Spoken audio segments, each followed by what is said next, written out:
Quick update on the 180. So got my new diff. It's a S13 diff with a reconditioned S15 helical sensor. It's super tight. It works really well by the sounds of it. I like the idea because it's quite streetable. It's still an LSD. It's really tight. Still locks up quite hard. But at the end of the day, when you're driving around car parks, you're not going to have that noise from a locked diff, which is awesome. It's good to get over the pits, which I'll need to be doing once the car is running. It's going to be quite quiet, being a helical diff. The load rating on a helical is usually a bit better as well. So there's a lot of benefits to it. It's a lot better than the standard viscous diff, which, to be honest, isn't that great. It's nothing super special, but it will last a lot longer, and it'd be nice to have a new diff, really. So this is it over here. As you can see, if I turn on this, the other side still turns, but if you hold that and turn this while holding that, you'll find you won't be able to turn it. It's a bit hard to demonstrate. I just get something to lean it on.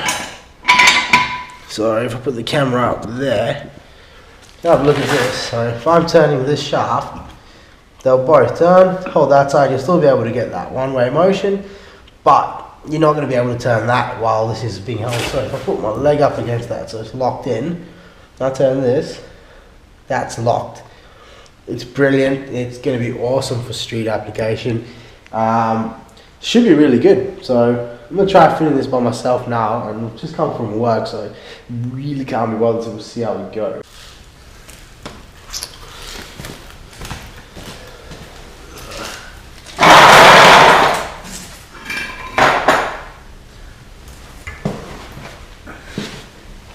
It's going to be a bit annoying because I don't have a second set of hands and I'm not very strong, so let's see how we go.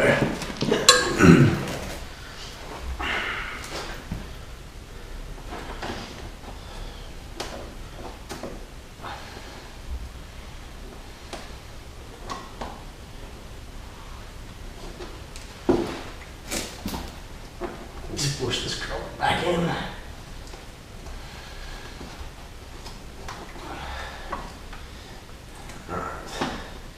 That was for the diff sensor for the ABS, which I don't need anymore, but it's still there, so let it be.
Alright, so sway bar's in the way. That's not going to be fun.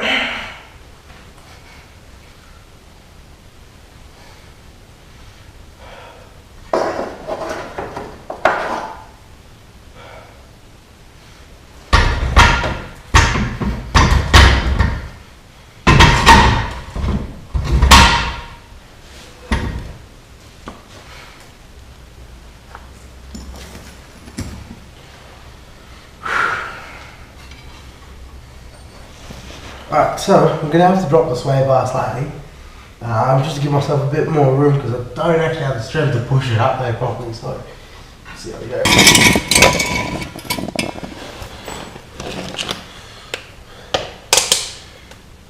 This up there.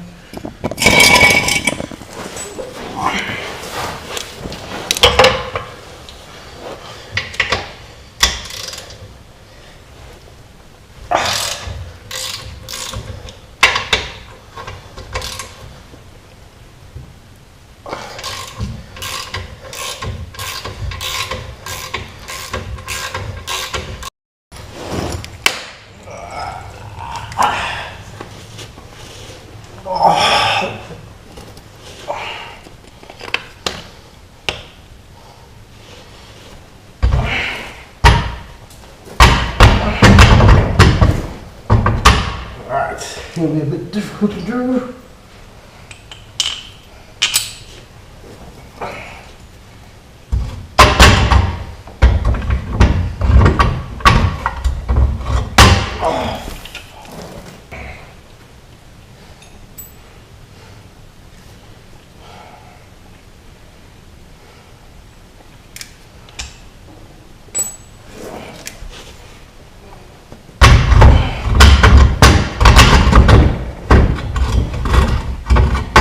Oh, it's so hard to line up.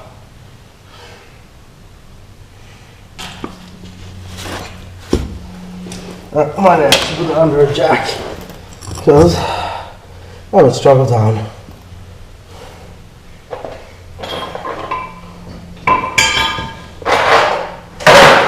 I really should have done this before, but the subframing would have made life a bit easier.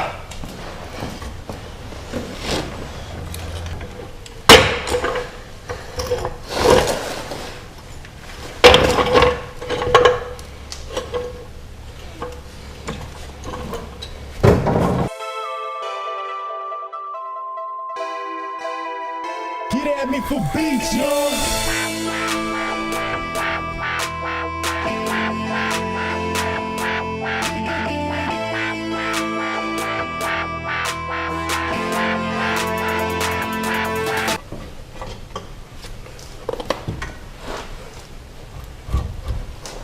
Alright, so we've got one in. Gonna put a nut on that.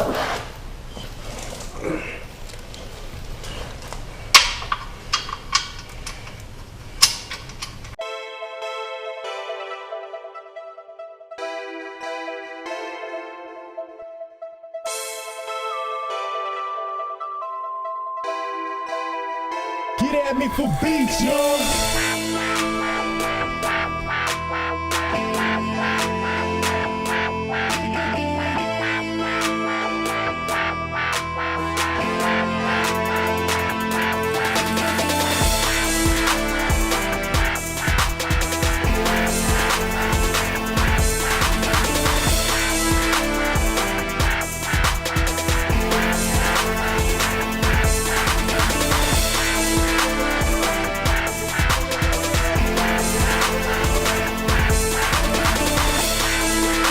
So yeah, my diff's in. That's awesome. Now, it is a torsion LSD, and I did mention that at the beginning. The reason I picked the torsion LSD was because it's suitable for a street car. It's got the quietness, which is great because when I do go get my vehicle registered, it will need to be scrutineered, and upon scrutineering, mechanical LSDs are frowned upon. The Torsen diff is better than the VLSD, which is the factory diff.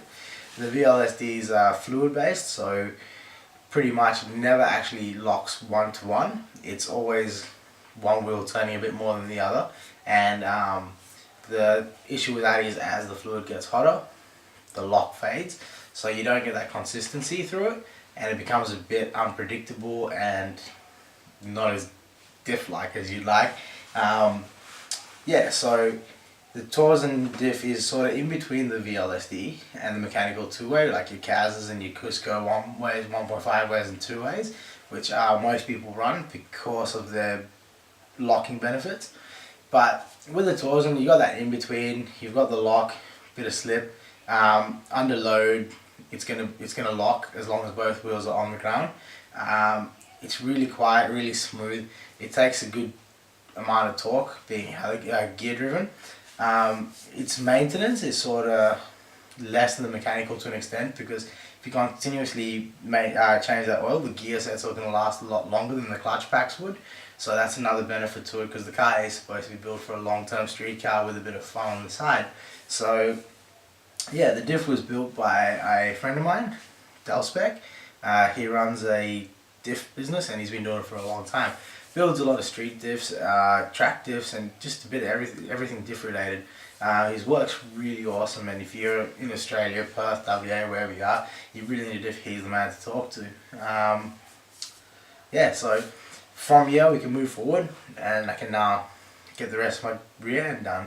So pretty much, gonna put the rear low control arms in, which will be factory, the rear knuckles, and the drive shafts.